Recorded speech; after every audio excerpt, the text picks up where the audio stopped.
I am drawing a set of planes, and I am now indicating the atoms by certain number. So here I have written 1. I have marked, that is, suppose atom number 1.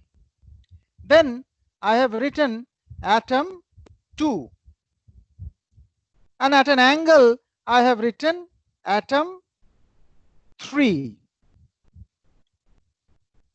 Okay, between 1 and 2 the distance I have written is A0, and between 2 and 3 I have written a distance D0. So along the angular direction, 0, this is atom 0, 0, 2, 3, the angle is D0. Whereas between 1 and 2, horizontal direction, the spacing, atom spacing is A0. So my first question is, why the atoms are arranged in this fashion?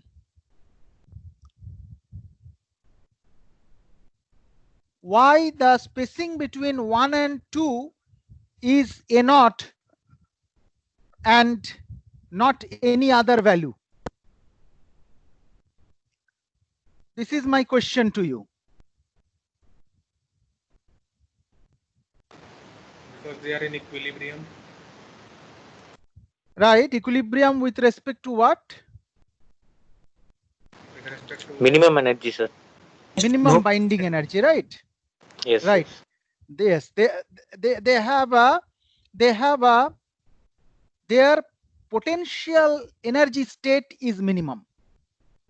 Okay, because whenever we consider two atoms, and if we draw a plot, we consider, say, one atom at an origin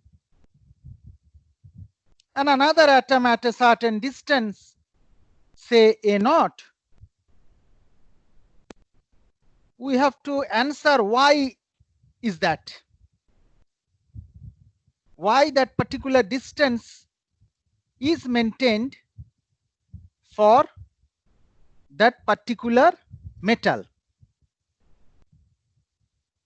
For every metal, we know the atom spacing is different. Lattice parameter is different, which is their identification mark.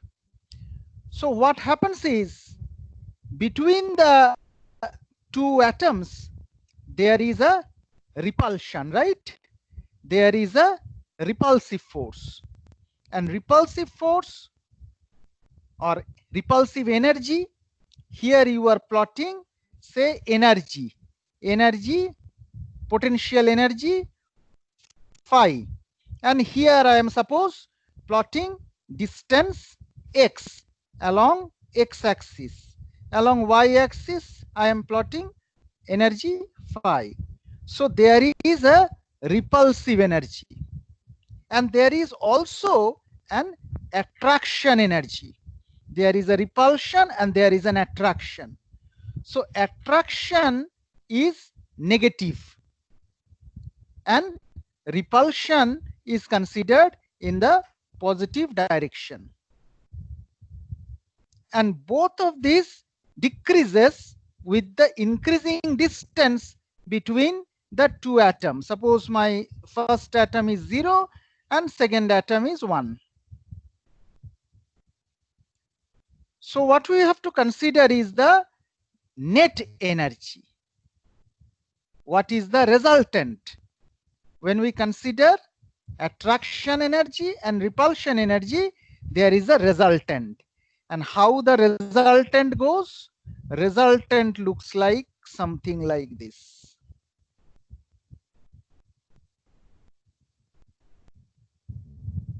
So this is the resultant R.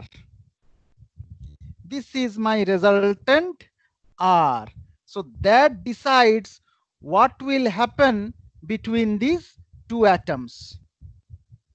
And why they are at a distance of a naught?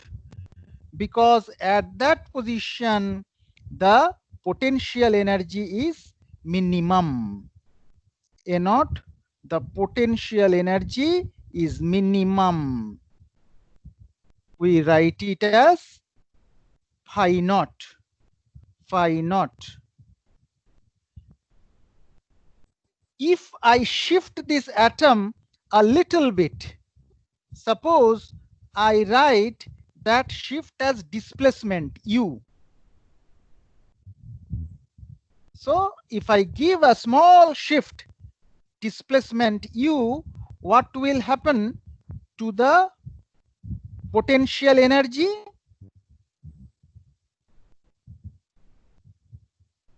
Potential energy will now increase from this particular value phi naught to a higher value. Say I represent that higher value as phi u, the potential energy at a displacement u.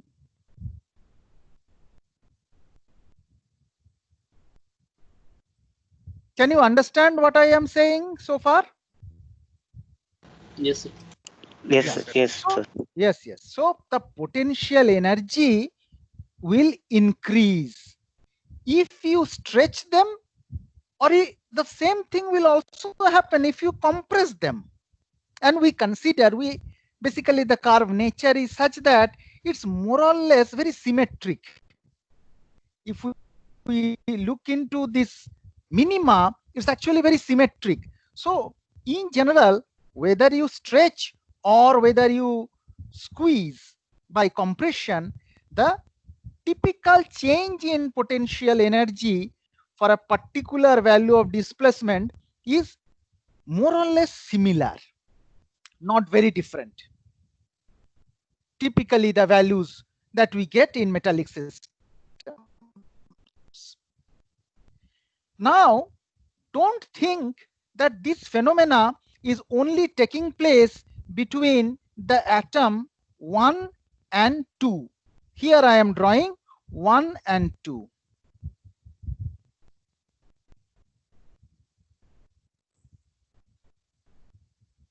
So is this phenomena taking place only between 1 and 2? This is my question.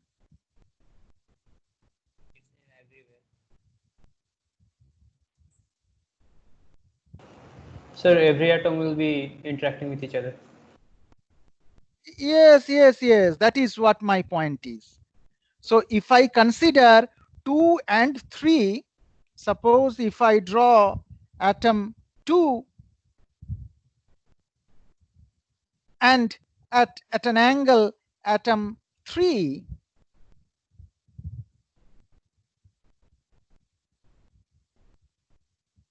so here I am drawing atom 2 and here I am drawing atom 3. The same phenomena is also working between them. I'm drawing it at an angle so that you get resemblance with this schematic. Same concept is working. Sir, your voice is breaking. Sir, your If voice you is draw breaking. the distance curve, so Excuse me, this. sir. Hello. Okay. Hello, Yes. sir. Sir, your voice is breaking. Hello. Yeah.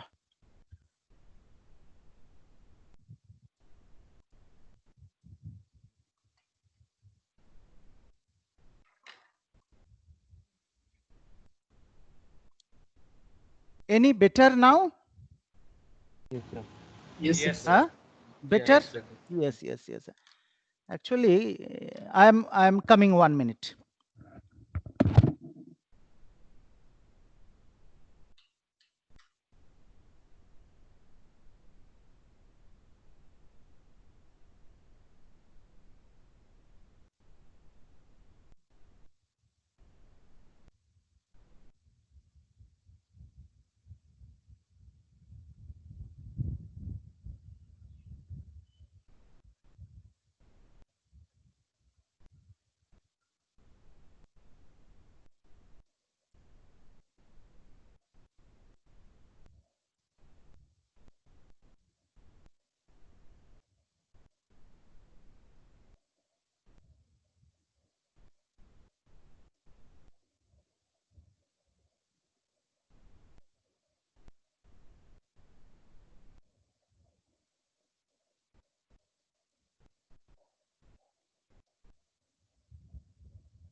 Yes, sorry. Connectivity problem actually. Am I audible now? Yes, sir. Yes, yes. So between 2 and 3, same phenomena is taking place, and there will be another minimum energy value which we can call, say, phi naught dashed. Okay, because their equilibrium distance of separation is different, and that's why they are separated by a different distance d naught. So basically this is the story, and by this interaction all the atoms are arranged in space inside a solid. Now let me come to my next slide, which will be a bit complicated, but don't get panicked. I will explain everything. Sir, in particular, this potential term which we are using, it is Yes, referring yes. to which which potential? Ultimately, it's the potential. Ultimately, see, there is a binding energy, right? Binding energy. So between two atoms, there is a net, there is an attraction. Between two atoms, there is a repulsion. So in total, they will situate at a position where these two are perfectly balancing each other. So at that position, what is the potential energy between them? That is dictating their spacing. If I'm not very clear, then you please also have a look, and you may also add. I may not be completely convincing every time, because Sir, some, yes, yes, I was asking in the sense that yeah, in many times potential energy, like strain energy, in one sense can be referred to as potential, because when if a material is strained, then right, right, deformation is in the atomistic level. The yes, yes. So here also we are considering its distance, right? If you change their distance, then am I audible? Yes, sir. Yes, yes, sir. Yes, Yes, yes. sir. If you change their distance, if you change their separation, distance of separation, the energy will change, the energy will increase. And as a result, they will again come back to their equilibrium spacing, A naught.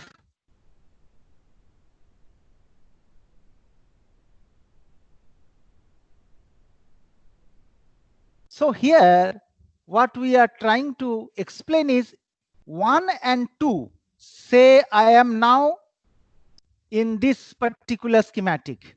1 and 2 is connected by a spring. 1 and 3 is also connected by a spring. Okay, 1 and 2 is connected by a spring. 1 and 3 is also connected by a spring. So here in this, if you can see the marking that I am making, I am showing the story what will happen between atom 1 and 2 if you stretch them like this. If you see the blue arrows I am drawing there, I am stretching the structure like this. So if I stretch the structure like this, atoms like this, what will happen between 1 and 2? Can you tell me? This is my question.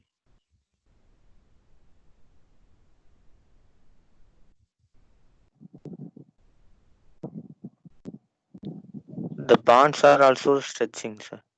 The bonds are stretching, right? So there is a spring.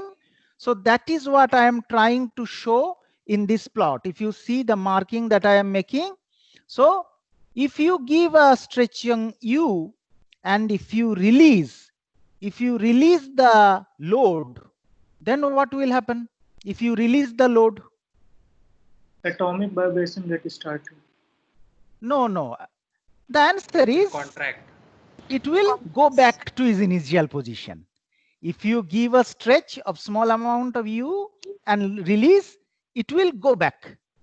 Okay, its energy has increased from here to a particular value, and if you release, it will again go back to its equilibrium position.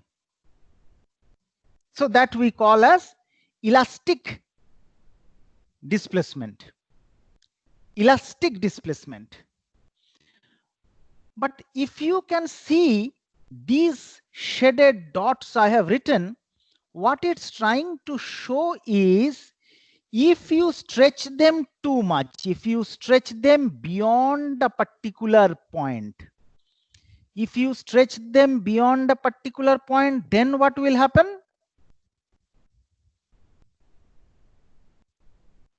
Then Breaks. They will spring breaks. That is I am trying to show. That I have written break. There the spring will now break. So that breaking is basically fracture. So atomistic theory, if you consider, the principle always remains the same, that what will happen is as you are stretching, the energy is increasing, and when it reaches a peak particular criticality, suppose it reaches a activation barrier, you can see the activation barrier. Let me draw in a different color. I am drawing the activation barrier. So it's something like this. What will happen? That if you exceed a limit, then automatically the atoms will separate. And when the atoms will separate, what will be the energy between these two atoms? Again, it will come to the minimum because there will not be any interaction now. So their binding energy will fall. Their binding energy will fall.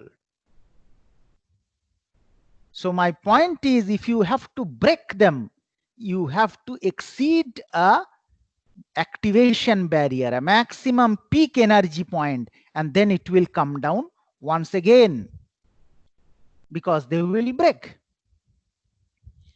Similar story I am trying to show in this picture. If you see the mark that I am making here, I am trying to show the story between atoms 1 and 3.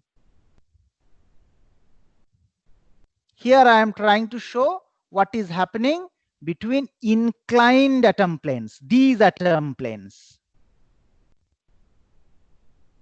So I am drawing two atom planes on which what kind of stress is acting?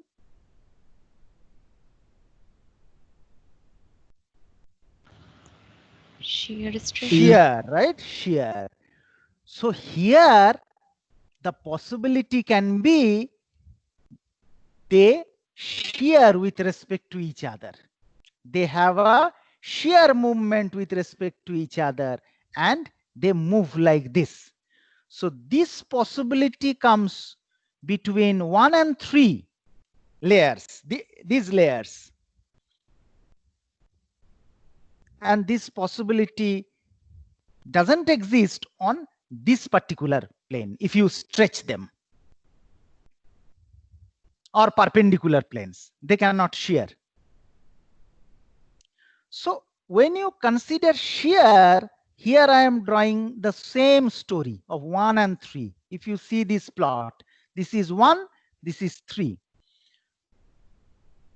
What is happening is 1 and 3. Why 1 is there at the position of 1? Because there it's the minimum binding energy. Why 3 is there at its position? Because 1 and 3 there is a minimum binding energy position. Then why the next atom is here? Because 3 and next atom, say 4, is having this kind of a barrier. Then why the next atom 5 is here? because 4 and 5, they are following same kind of a behavior. So overall, now if I consider what I have to do to shift atom 1 to 3, what is your answer? If I have to slide, suppose I slide one plane with respect to the bottom plane. That means atom 1 is moving into the position of atom 3. Atom 3 is moving into the position of atom 4. Atom 4 is moving into the position of atom 5. To do this, what I have to do? You need to cross the activation barrier. An energy. Absolutely. And what is the activation barrier? You please have a look between 1 and 3. I am drawing. Isn't it? This is making the activation barrier. If you follow, if you can cross atom 1, an activation barrier, this maximum location, some point here, then again the energy will fall. If you move 3 and cross some location, then again it will fall. Again it will fall. So if you can do this, if you can provide sufficient energy to cross that barrier, then you can slide. Then you can do plastic deformation. Similarly, if you can cross this barrier, then you can cause fracture between 1 and 2. So wherever plastic deformation theory you consider, wherever fracture theory you consider, both derivations, you have to cross an activation barrier. So that barrier I am showing in this picture. This is kind of a barrier. So every 2 atom, if they have to slip, if this atom has to move to the next position, it has to cross a barrier to here, it has to go here, so it has to cross the barrier here, like that. Okay, so this concept you please have. We need this concept for some other explanation, which I will come to a little time after. Let us see the same plot again. Repulsion R, attraction A, net resultant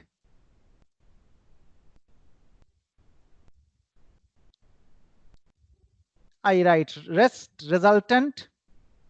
This is phi. This is phi naught, minimum position. These 2 atoms are separated by a distance lattice parameter, say A naught. I am considering only elastic problem here. Only elastic problem. Okay. What I have done? I have given a stretch. I have given a stretch. And because of that stretch, this atom, suppose this atom I name as 1, this atom I name as 2. Atom number 2 is now in a new position, which I write as 2 dashed. 2 has moved to a new position 2 dashed. And what is the amount of displacement happened? U. Displacement is U. When the atom 2 was at its equilibrium position, what was the displacement?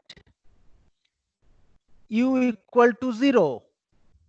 At that position, what was the energy? Minimum. Phi naught is the minimum. Now, when you are bringing to 2 dashed, energy is increasing to a new value phi, which is a function of U. So you can see ultimately this energy is a function of displacement, distance or displacement. So here I am therefore writing in a more simple way that phi equal to phi naught plus a function of u.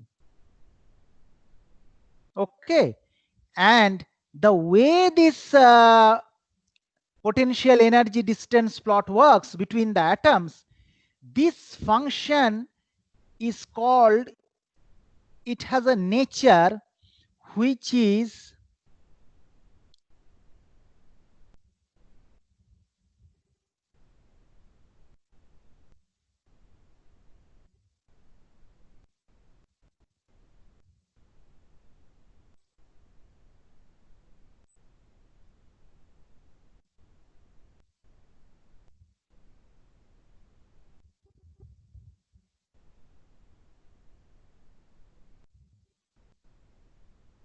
it's called continuous and analytic function. Continuous means phi is moving continuously with displacement or distance. It is not discontinuous. If it is discontinuous at any point, you cannot do derivative. And analytic means that it has a derivative at all the points. So continuous and analytic function of u. Phi is a continuous and analytic function of u. And if that follows, as that follows, the change in phi can be represented by this expression that I have written here. What is this expression?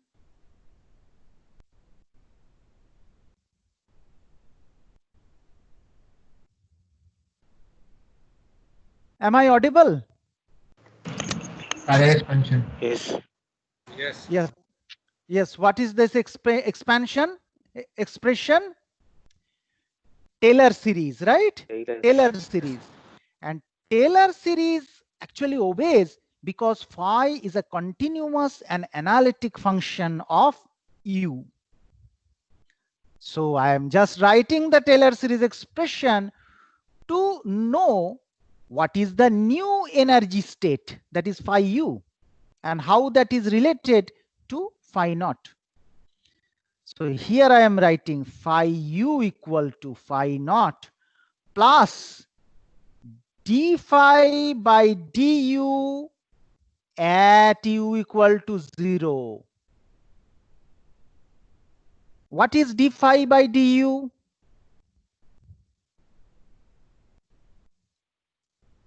First order derivative. What is that? Phi It is u zero, sir. curve? Phi u curve? Slope, right? Slope. Right, zero, sir. D phi by du, d phi by du is the slope, right? Very good. This is slope, slope of the curve.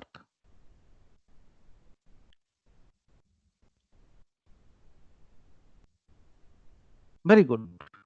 Then 1 by factorial 2, d2 phi by du2, again at this point, u equal to 0, u equal to 0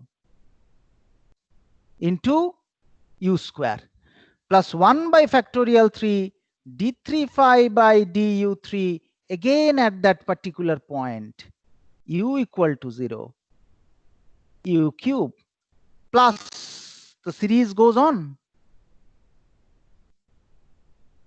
The series now goes on.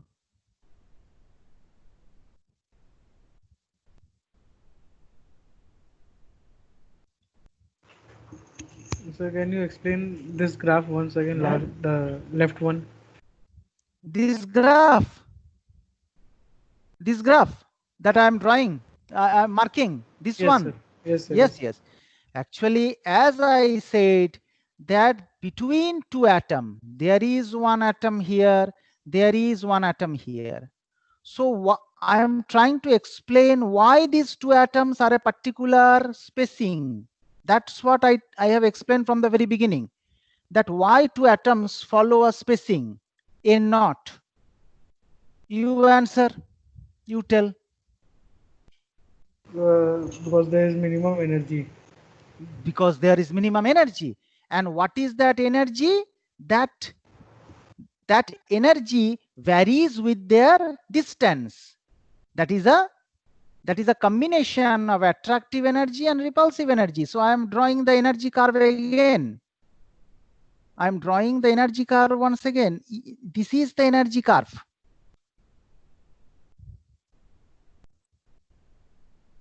Okay, this is the energy curve.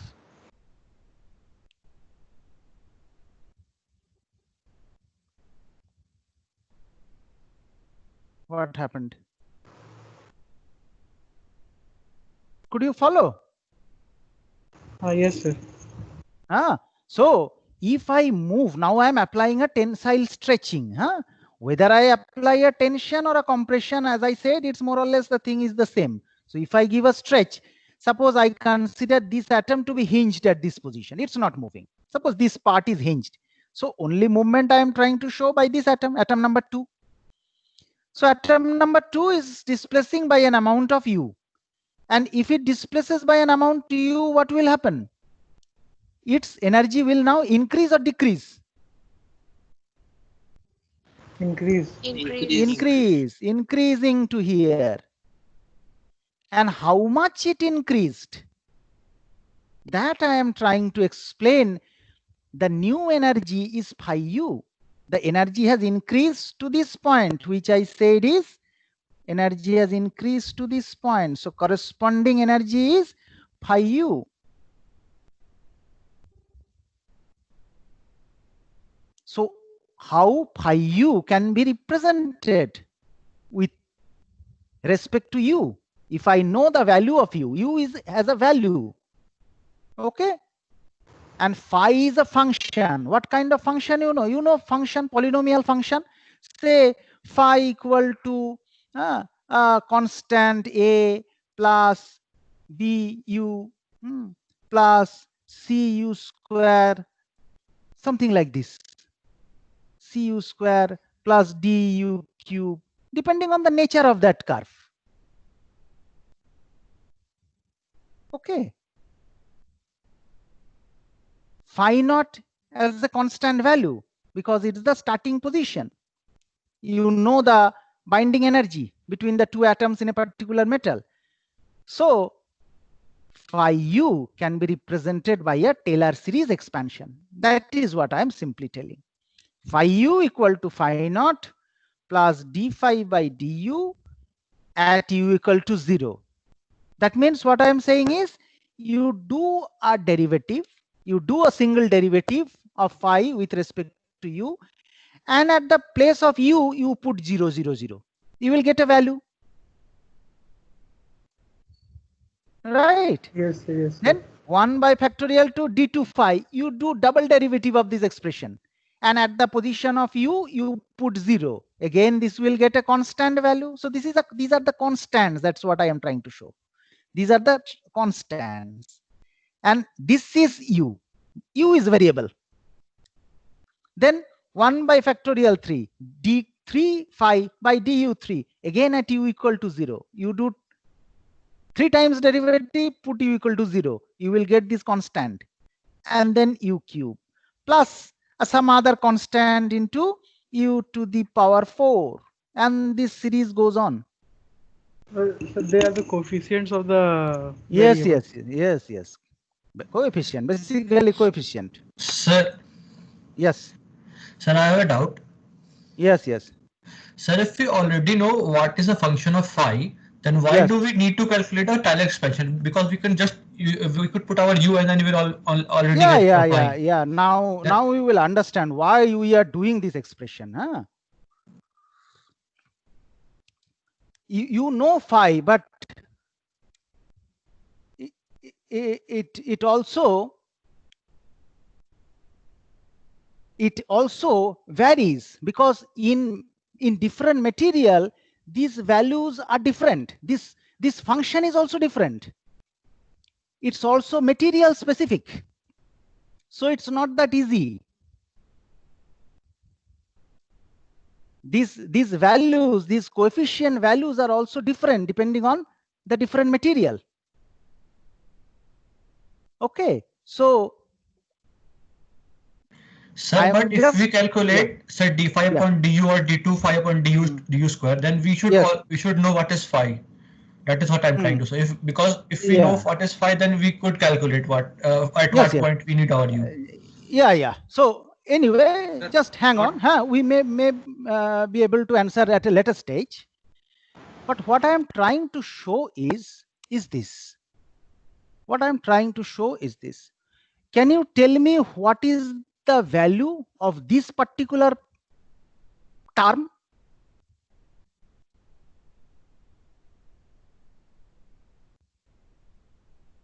Zero. So 0, sir.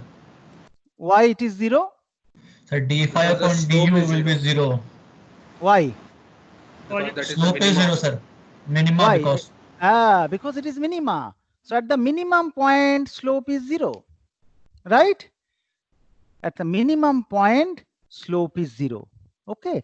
So what I am doing, I am erasing that term. I'm erasing that term. Okay. Now comes the importance of the exact value of u. U can be small or U can be large, right?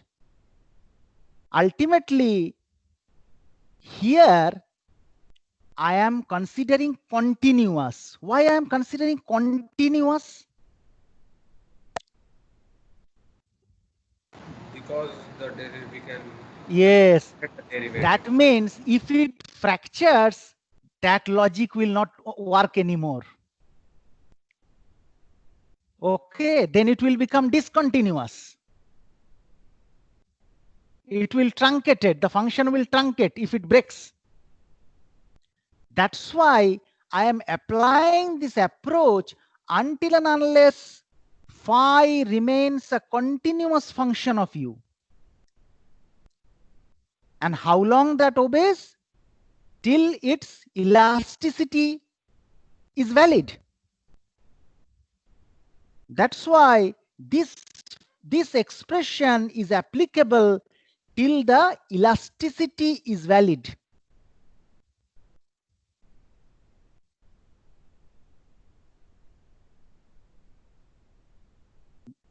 That's why I am applying Taylor series in the elastic domain. Now, in majority of the metal that we work on or ceramic that we work on, whatever you say, what is the typical value of U that we encounter?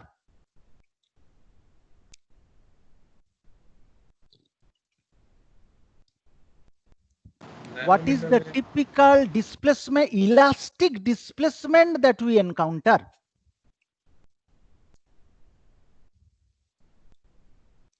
The answer I am looking for is high, low, very low. Very low. Very low. Okay. So don't be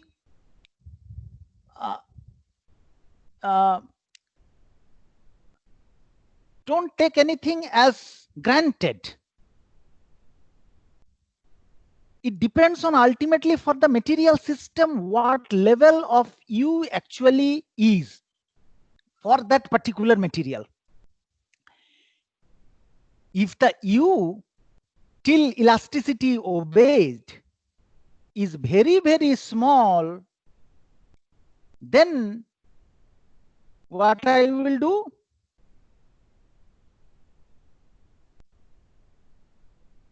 If U is very, very small, then what can you say? Then Can be neglected.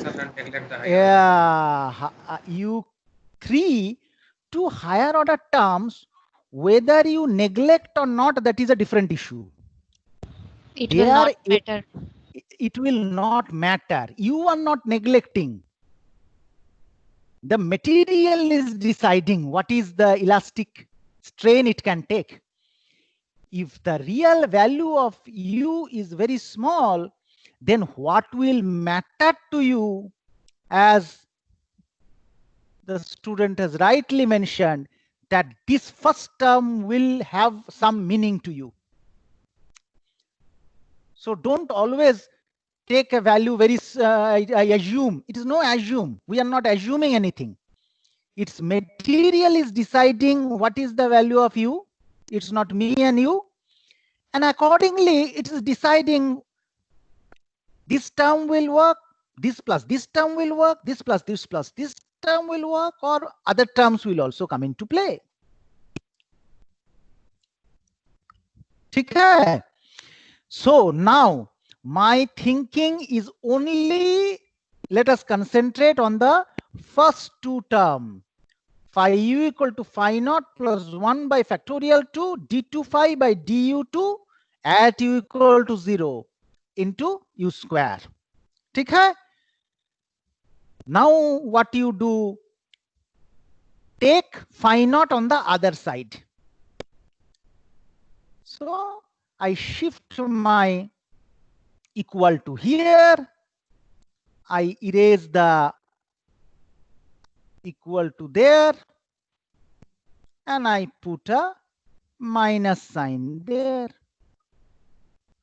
So what this term basically tells is how much is the energy change has taken place because of the displacement of u. So phi u minus phi naught is the net energy change.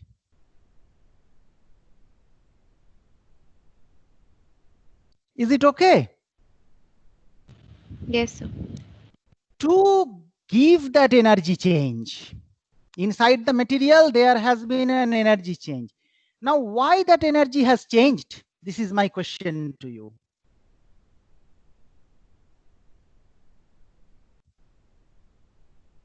Why the energy has changed? Because the arrangement has changed. No, because you have applied a force, isn't it? Otherwise, it would not have changed, isn't it? Because you have applied a force, a stress, right? You have applied a force, say I write as F, and that is why basically you are providing this energy in the form of a force. Okay, so how to get the value of force? I'm erasing this part. How to get the value, how to get force, the expression of force?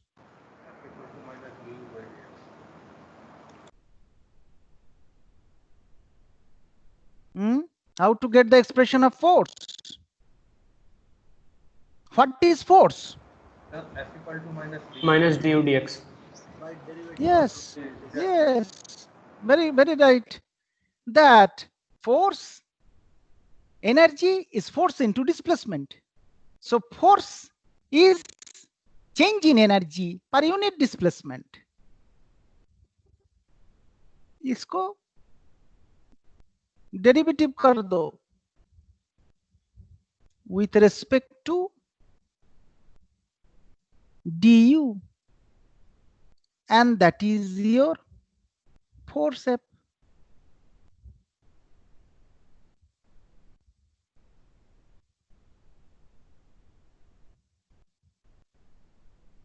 That is your force. So इसको भी derivative करना पड़ेगा अभी.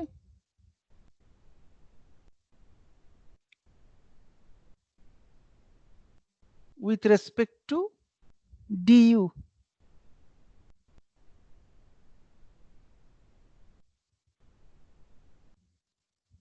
Right?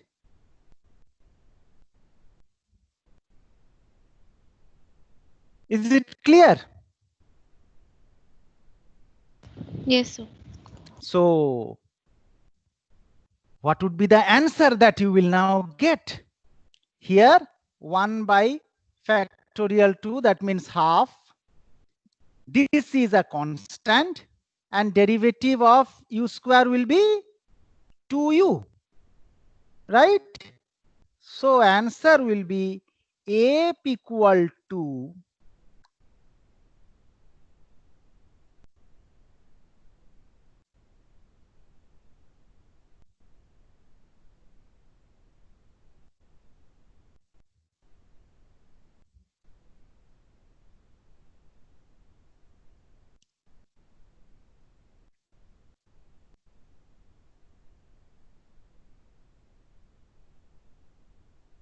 ठीक है, F equal to d2 phi by du2 at u equal to 0.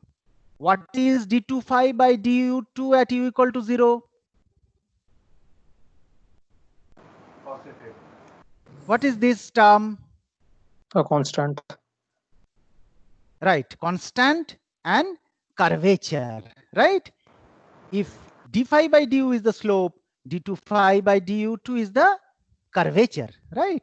So curvature of this curve with respect at this point. So what is the beautiful expression we have come to?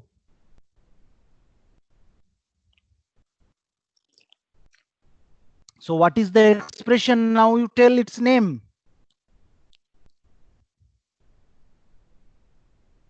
You now name the expression. We have come down to a very important expression.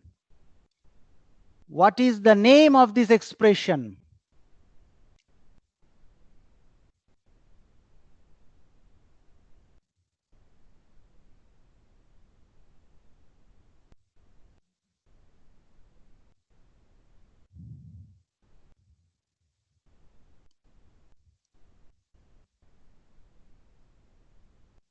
What is the name of this expression?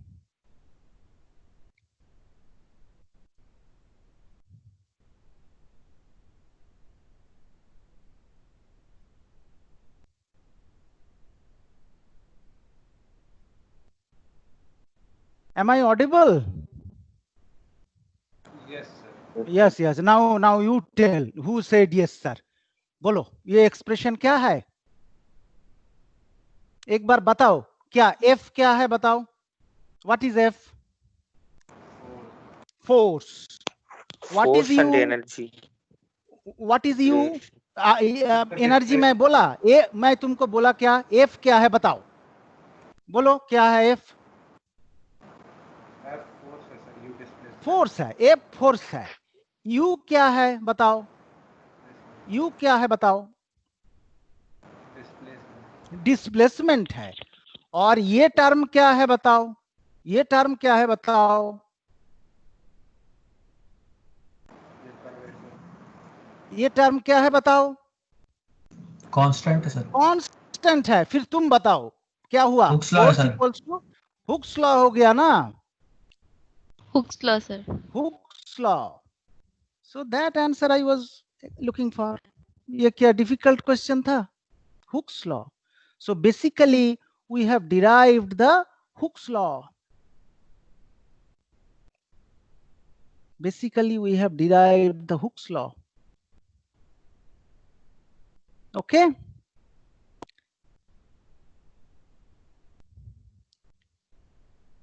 Force equals to some constant into displacement. What is this constant? What is this constant?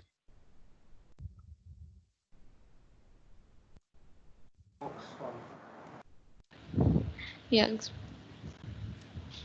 Young's modulus, right?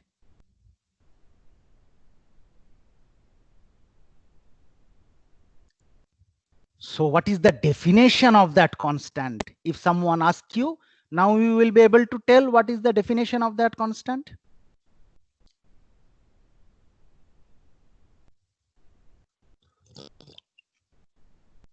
It's basically the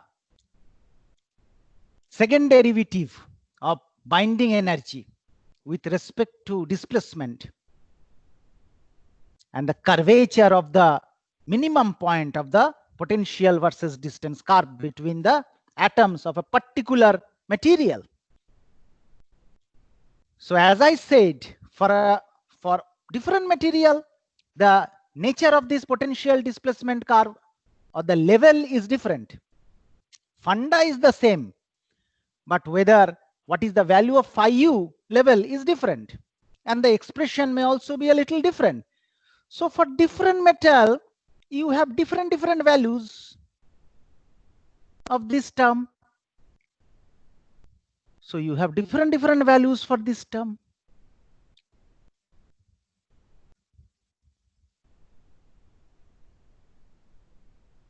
And what is even more important, Y or G is a very important constants. What are these constants called?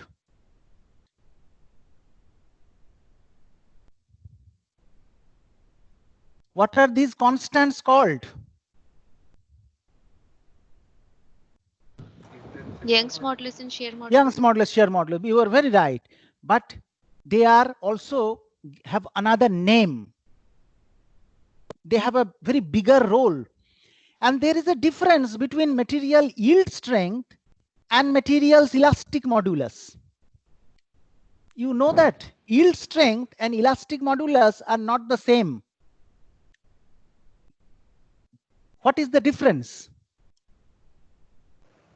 Who can tell? What is the difference between?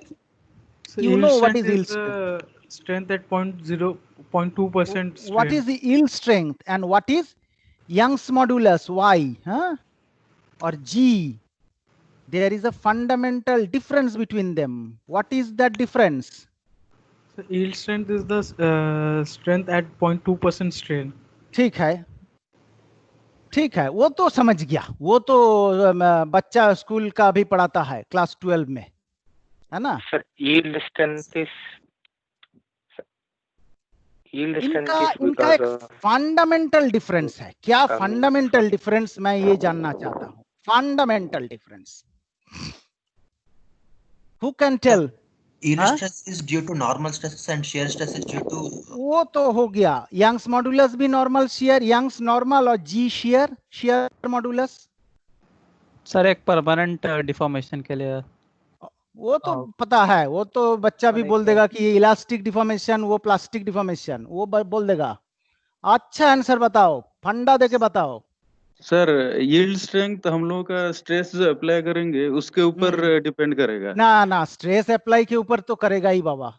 और जबकि yield strength खुद ही तो एक stress है, वो तो stress के ऊपर कैसे डिपेंड करेगा? वो तो एक पर्टिकुलर वैल्यू है. मतलब हाँ तुम ठीक बोल रहे हो, बोलो. स्ट्रेस के वो तो खुद ही स्ट्रेस है. हाँ सर. और जबकि बाकी दोनों जो लिखे हैं वो मटेरियल प्रॉपर्टी है, वो एक वेरी गुड. क्या तुम्हारा नाम बोलो? आदर्श मिश्रा.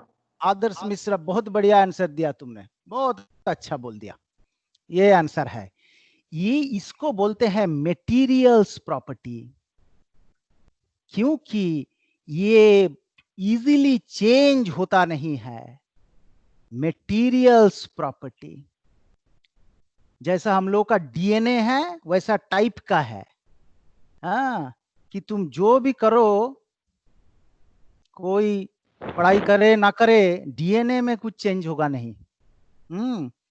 लेकिन यील्ड स्ट्रेस ऐसा चीज है कि तुम उसको लेकर अच्छा से पिटा, अच्छा से उसको हीट ट्रीटमेंट किया, उसमें कुछ कार्बन डाल दिया, उसमें कुछ एलॉय कर दिया, यील्ड स्ट्रेंथ तुम बढ़ा सकता है. Am I clear? Yes, For example, you are working with iron. You are working with iron. It has a Young's modulus of 210 GPa, suppose. Shear modulus of 80 GPa. How can I tell? How can I tell?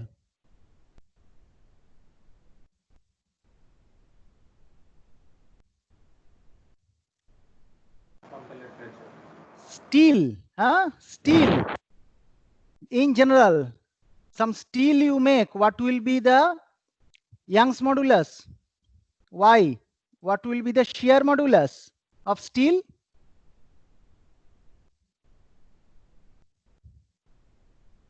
कोई तुमको पूछा कि एक steel बनाया कितना typical Young's modulus होगा, share modulus होगा?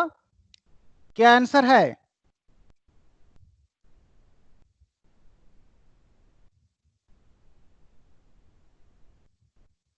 क्या आंसर दोगे?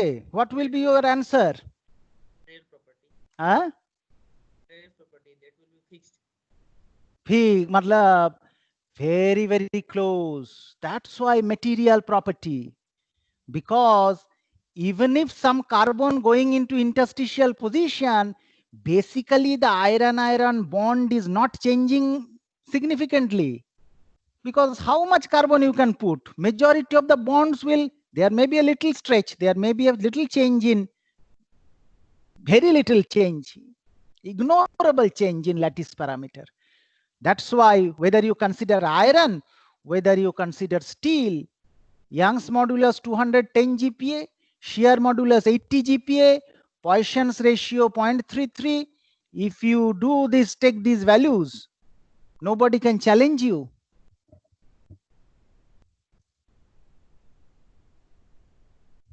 But if I ask you what is the yield strength of steel, what will be your answer?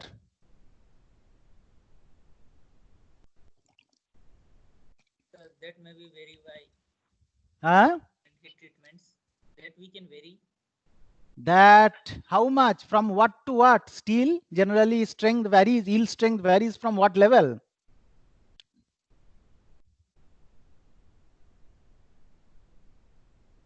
You tell.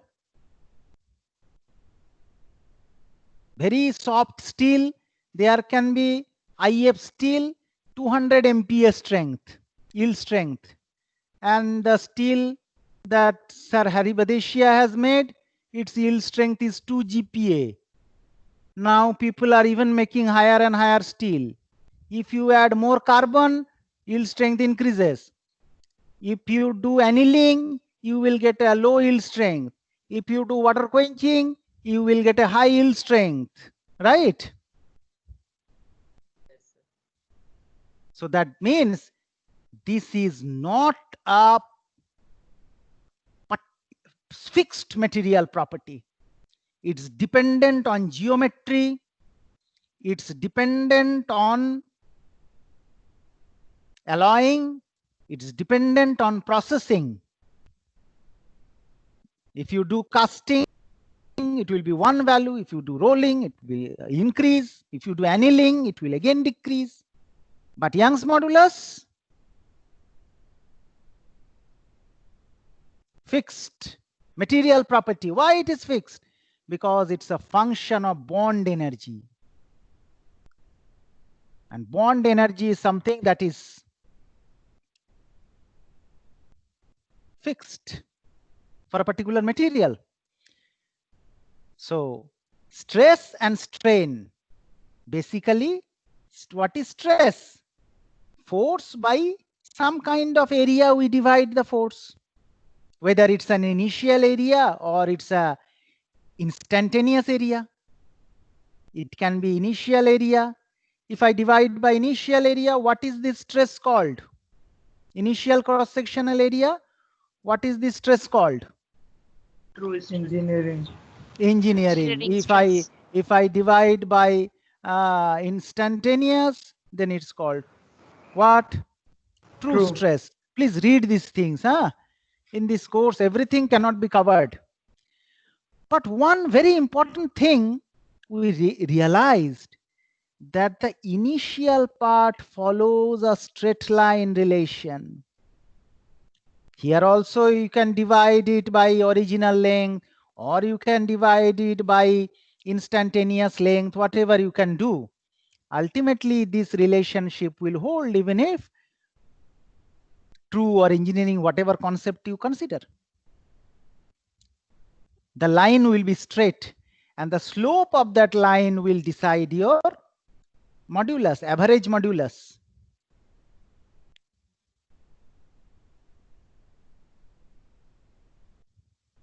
If you unload, what will happen to this curve? It will go back like this.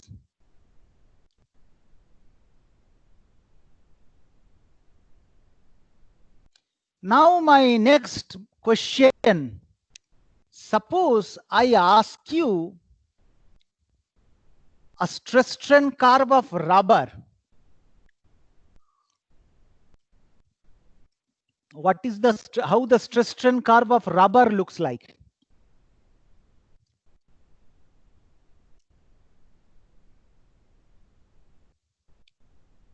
How the stress strain curve of rubber looks like?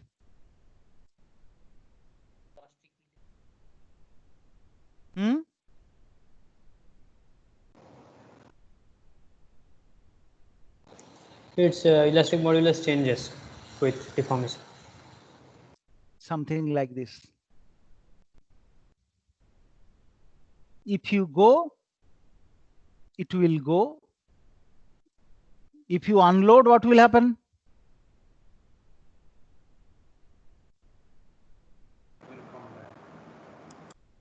It will come back to zero ideally. If it is perfectly elastic, elastomer. If it is perfectly elastic, it will come back. So why a metal is following a straight line relationship, whether rubber is going all over the place with its curve and coming back to the origin? Why the difference is?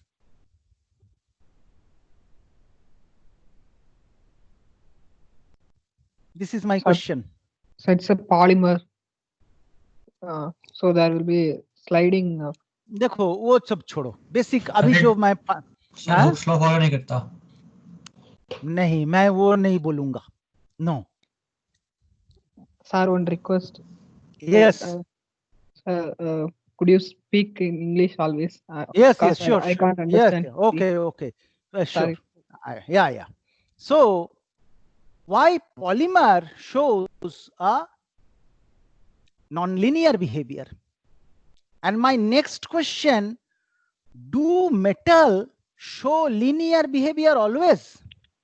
Sir, because here the U is more, so we cannot ignore the higher order terms. Maybe higher order terms comes place in rubber. So when the U value is high, then what will happen? non-linearity will come. Then U higher order and terms U. will come into play. U cube, U to the power 4, U to the... That again depends on to what level that U is increasing. Whether this value is sufficient or this value will come, isn't it?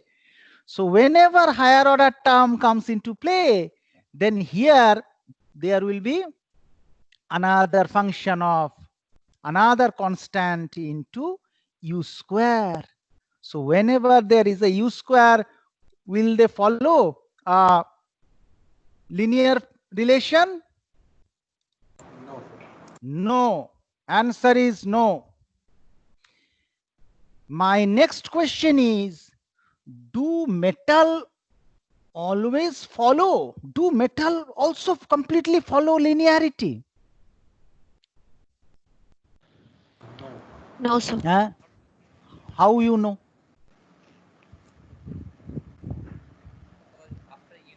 Anelasticity, sir. Anelasticity is different. Anelasticity, I'm not coming this thing. Anelasticity is time dependent. You are right. What you said is right.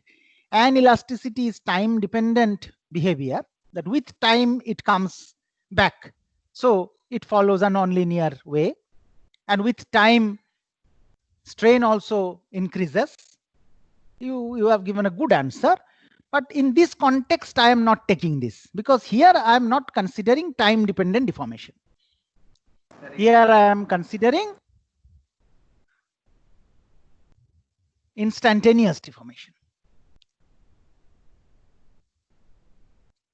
Have you heard these two terms under stress strain curve? Have you heard the two terms?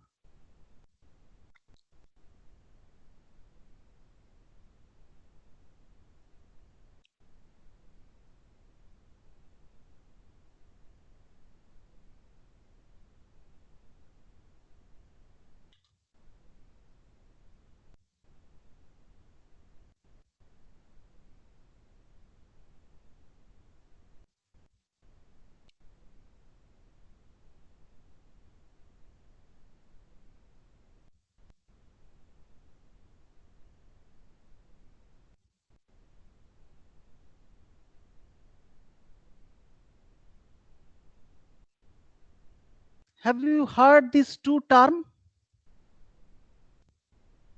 Can you read what I have written? Yes, sir. Yes. Yes. Now you define what is the difference between them. The proportional limit is totally linear up to linear point. After that, Yes, proportional limit, you say that stress is directly proportional to strain, right? So what you said is very right. You say linear part. Then what is elastic limit? after that there will be some decreasing slope. It will become linear. So why there is two different term?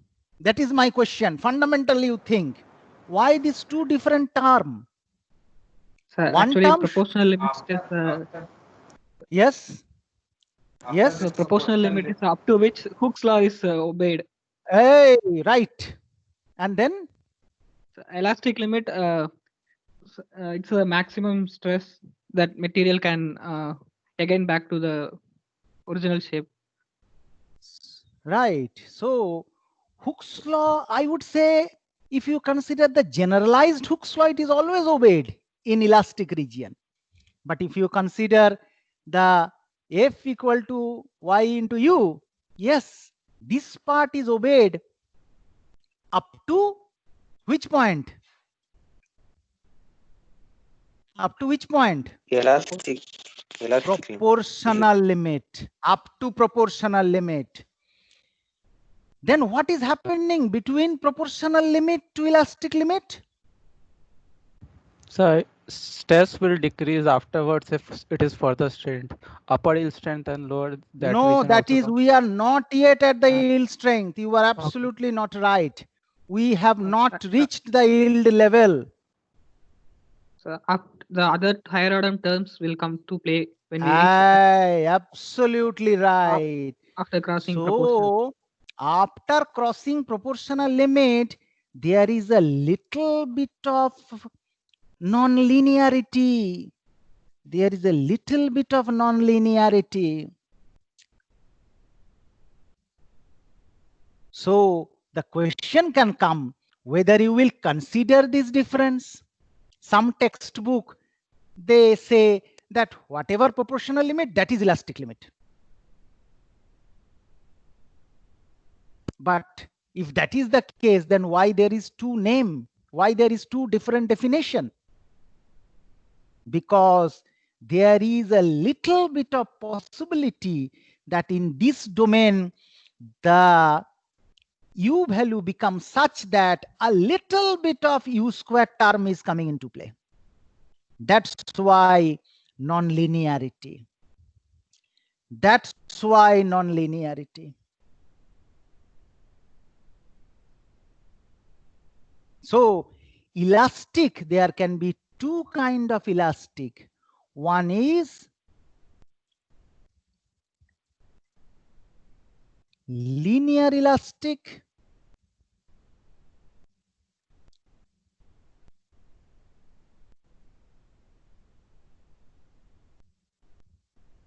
Another is yes. So Hooke's limit, Hooke's law, we will consider till elastic limit or proportional limit. Yes. So Hooke's law. Now, if you consider Hooke's law, it is up to the proportional limit. Up to proportional limit. Up to proportional limit. ठीक है? उसके बाद non-linear elasticity. Elastic is there, but a little bit of non-linearity is coming into play. So as someone rightly said, that Young's modulus is changing with strain at that particular portion. So non-linear elasticity. So by now you understand a curve is not linear doesn't mean that it is not elastic. A curve can be non-linear, but still elasticity can be there. It's not mandatory that a curve has to follow linear behavior to maintain elasticity.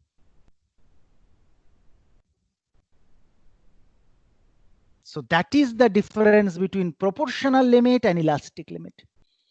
So if someone asks you fundamentally which point should come earlier, proportional limit will come first or elastic limit will come first.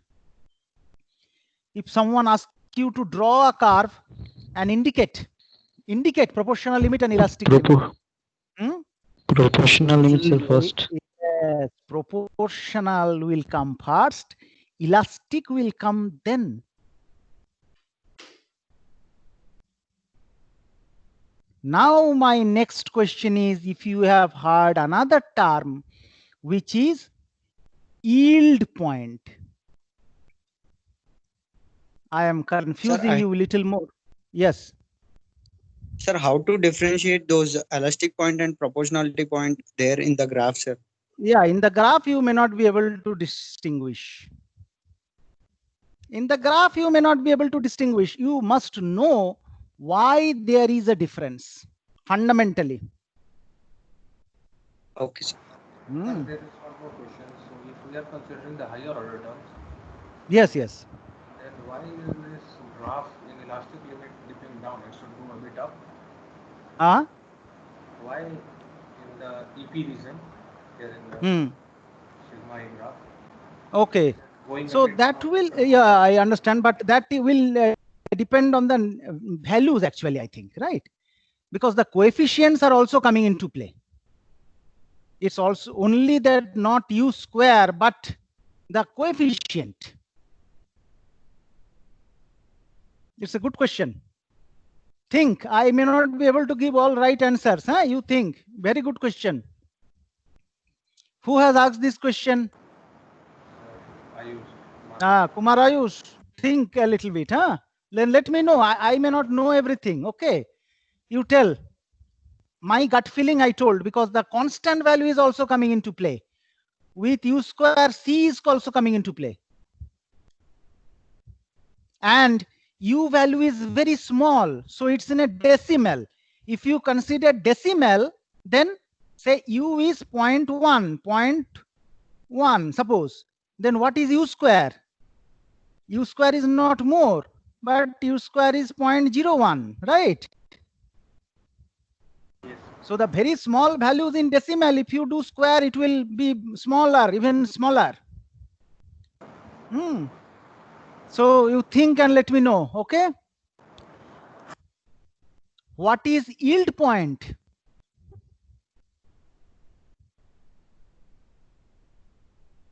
What is yield point? This is my question. After which elastic deformation.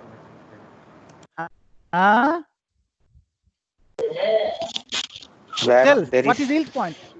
Yes. Plastic deformation. After which plastic deformation happens. Very good answer. Okay, let me take that answer. Then what is elastic limit? Elastic limit is up to which elasticity is valid, right?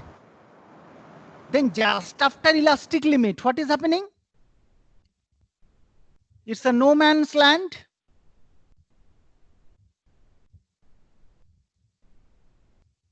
If someone asks you to draw elastic limit and yield point, how we will draw?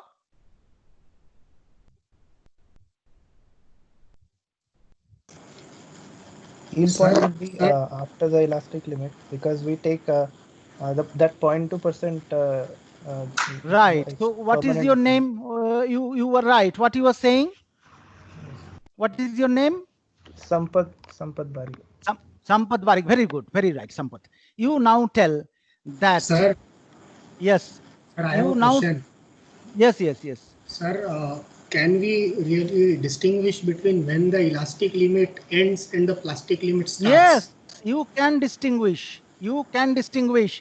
What is elastic limit? First you tell. Distinguishing will come afterwards. Sir, who has asked this question? On this, I am asking you. What is the fundamental definition of elastic limit? You tell. Sir, till which the elasticity is valid. So just if you cross one minute step beyond that limit, what is happening inside the material? So plastic deformation starts. Aye, then what, Kumar? Are you said that at yield point plastic deformation starts?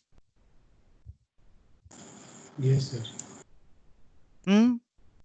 Actually, in yield point, permanent strain reaches 0.2.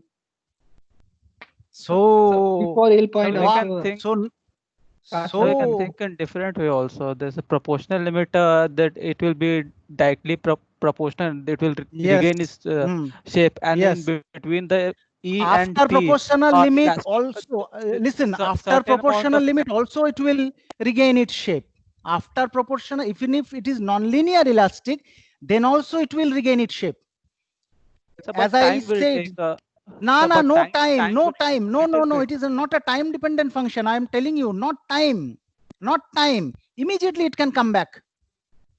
Here I am not considering time. Even in instant deformation, higher order terms are coming into play. So ideally from here again it will come back to 0.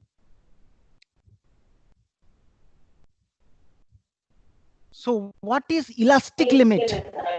Sir, at yield point, it acquires the sufficient amount of activation energy and breaks the bond and rejoin. Break? Absolutely not right. You have said wrong. Break the bond to do fracture. No. No, sir. No. So you are saying that break the bond and do slip? Huh? Sir, elastic limit is the Yes, sir. break. Yes, sir. Yes. Okay. So again, that means you are saying the same thing, that at yield point plastic deformation starts. Because whenever there is a slip, there is a plastic deformation start. But when unload, it retains its position. Try to think, what I am saying, try to think in a logical way. Don't give ulta-pulta answer. Think in a logical way.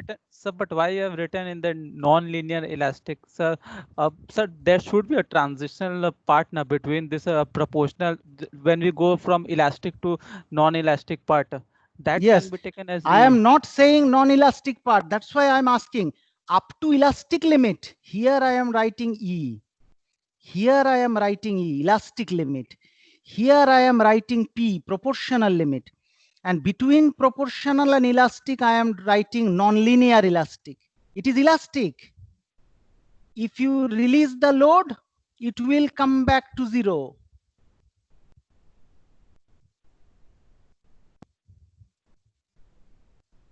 So that will also be taken. That will be instantaneously. Instantaneously. No, instantaneously. I am asking that from E to 0, it will occur instantaneously. No time dependent. Yes. No time dependent. No time dependence. No time dependence. Time dependence, I am not coming here. Again and again, I am telling instantaneously.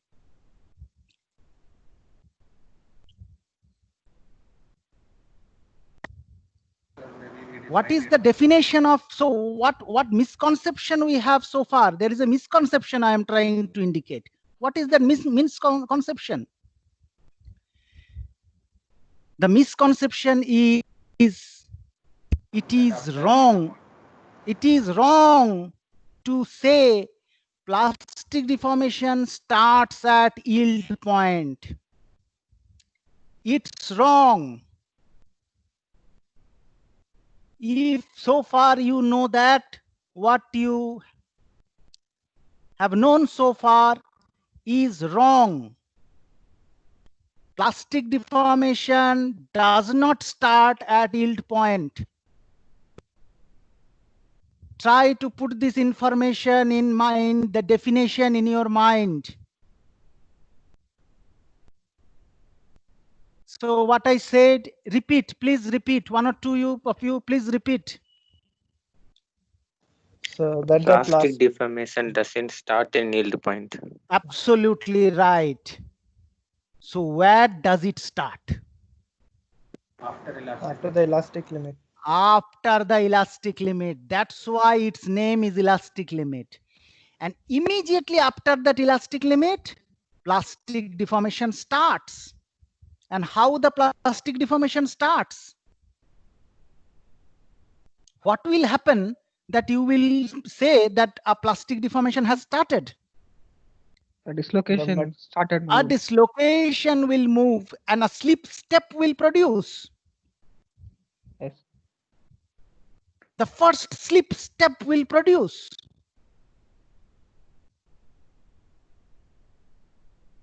That is the first permanent deformation, right? If you have a specimen, if there is a slip step, you can produce one slip step, small. There is a slight increase in length. That is the plastic deformation starts. Right? Now if I ask you, how much will be the increase in length because of that step formation? You give me a value. Huh? You give me a value. If one step forms, typically how much is the permanent deformation that is happening? 1 Bajaj factor. How much is that? How much is that? A0. Give me a number. Give me a number. 4 angstrom. 4 angstrom, let us say. 4 angstrom. Okay. So this step is basically 3 or 4 angstrom. So because of this increase in height, let us assume even if the same. So let us write it as 3 angstrom. What is the size of a tensile specimen? What is the gauge length of a tensile specimen? Typical gauge length. 25 mm, sir. A very good answer. Say, I take your answer, boss. You very right. Small specimen, 25 mm gauge length on which I am measuring. So over a length of 25 mm, how much will be the increase in length because of one step formation?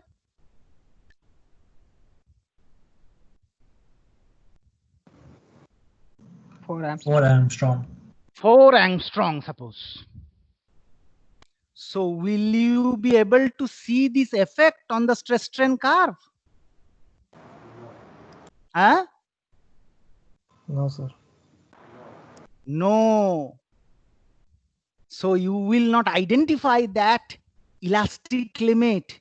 You will not even identify the linear and nonlinear elasticity.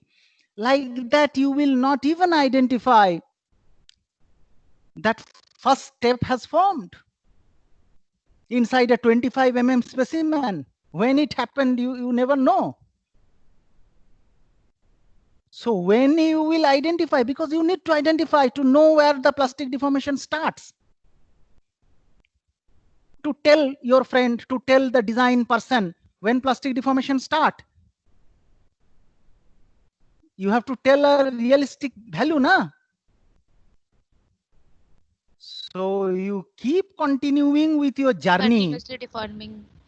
You keep continuing your journey till you please note down what I am saying.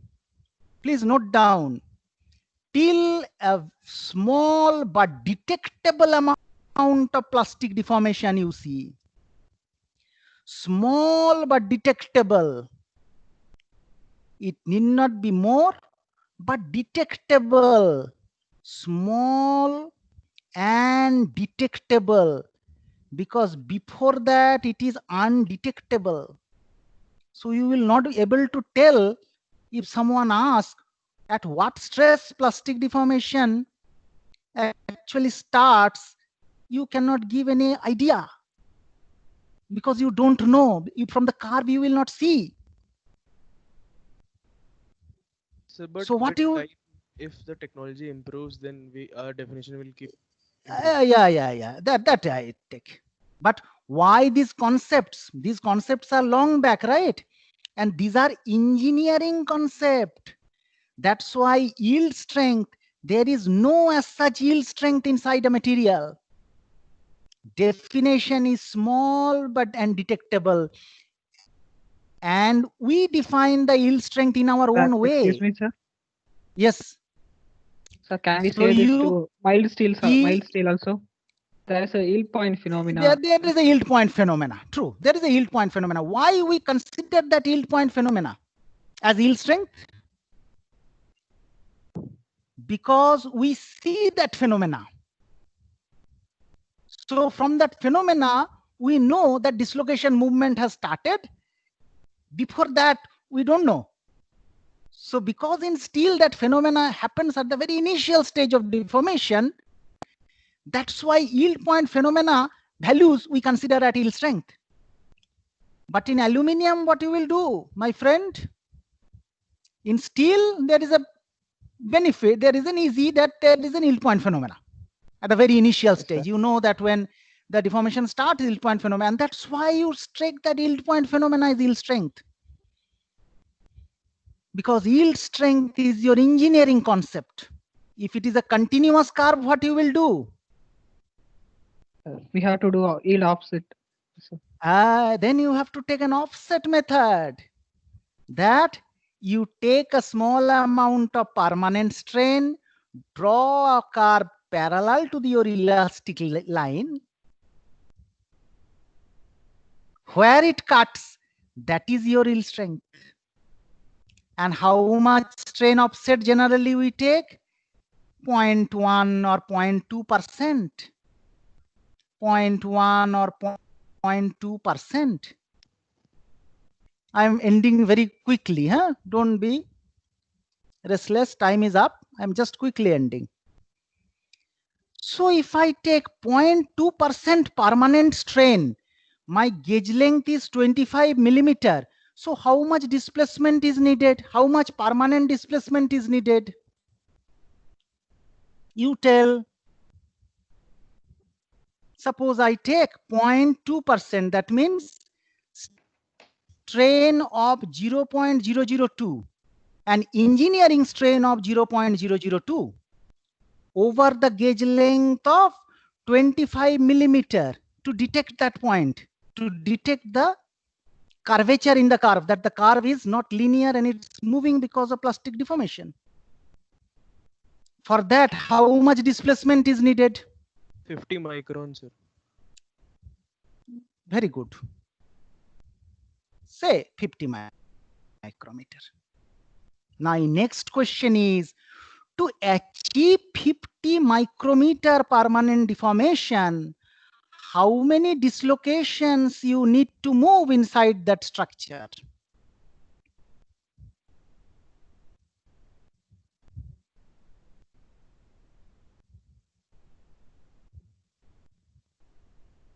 One lakh 25,000, sir. You say in the form of 10 to the power? So 10:5. 10:5 to 10:6, right?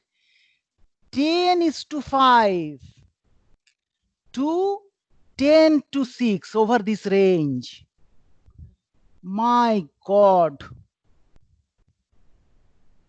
To define the engineering concept of plastic deformation, which is small and detectable plastic deformation.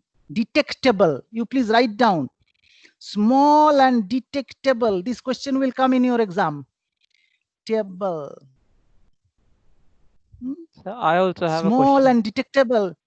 So what for is the that, difference? how many So what is the difference between? Yeah. What is the difference between plastic deformation and yielding? Said yield strength you told. There is no difference in plastic deformation and yielding.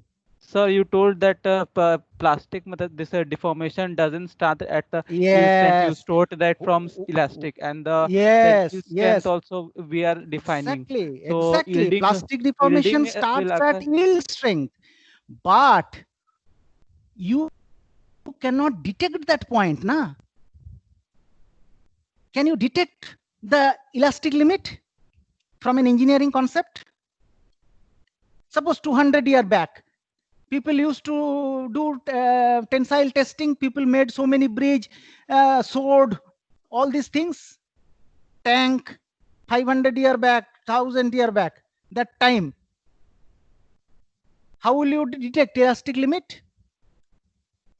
So can I say also that yielding will also start from E point elastic limit?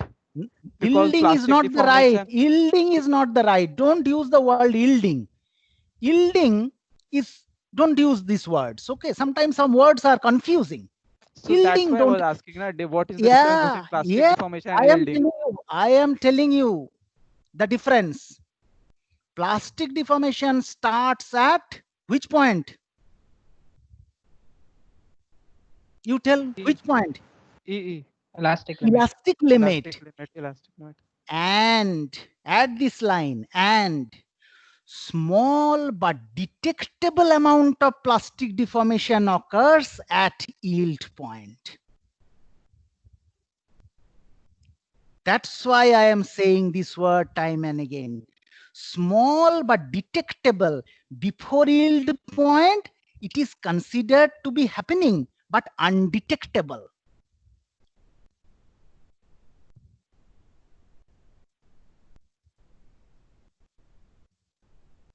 Okay. I hope you are now clear. Let me give a very bad and bizarre example. Very bad and bizarre example. With this I end. Huh? Sometime in class I give this kind of example. So what is the, how will you know that someone has a COVID infection? COVID tests. When the virus count reaches a sufficient level, then you show symptom and you get positive in COVID test result. So that is my yield point. But that doesn't mean some person doesn't have infected by COVID virus. There may be few COVID virus in my body. I am not showing symptom. That is the elastic limit. When first COVID virus goes in your body, nobody can detect you. When 10 to the power 6 number of COVID virus, it multiplied 10 to the power 6. Then you show symptom, then you get tested positive. So that is the difference between elastic limit and yield point. Thank you very much. Next week. Thank you, sir. Sir, what Yes, is yes. the Yes, marking scheme like? What is the marking? How is the marking happen? Examination. The marking scheme, like how will it happen? See, Parth, my answer to your question is this. First of all, I am trying to, since it is a PG course and this time we are doing in a different manner, I want you people to attend class and learn. Okay. So my first objective is learning. Whether you learn or not, to be very honest, evaluation scheme I myself have not decided. Okay. Somehow we will evaluate, but most important, you all must attend the course and learn. The same thing I told in the previous failure analysis course who have attended, Kumar, Ayush and all the others, that our priority for this course is learning. Under a pandemic situation, our priority is learning. Evaluation, we will come into that. Evaluation is a must. We will come into that. But at this moment, I myself am not totally sure what